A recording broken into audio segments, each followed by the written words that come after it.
প্রিয় দর্শক, দেখতে পাচ্ছেন মিনি ঘুঘুডাঙ্গা, বাগমারা, রাজশাহী। আপনারা দেখতে পাচ্ছেন আমরা জুমার সালাত আদায় করে এখন আমরা মিনি ঘুঘুডাঙ্গায় অবস্থান করছি।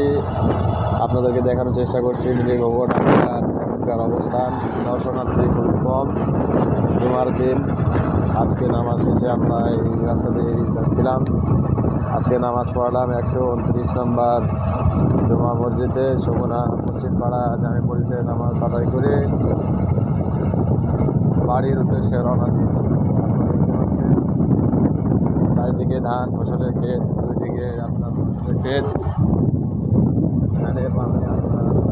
ফসলের জায়গা দেখতে পাচ্ছেন। আমরা প্রায় মিনি ঘুঘুডাঙ্গার শেষের দিকে চলে এসেছি। আপনাদের সুস্বাস্থ্য দীর্ঘায়ু কামনা করে এখানে শেষ করছি। আল্লাহ হাফেজ, খুদা হাফেজ, বাংলাদেশ জিন্দাবাদ। সুবহানাকা আল্লাহুম্মা বিহামদিকা আশহাদু আল্লা ইলাহা ইল্লা আনতা আস্তাগফিরুকা ওয়া আতুবু ইলাইক। আসসালামু আলাইকুম ওয়া রাহমাতুল্লাহি ওয়া বারাকাতুহু।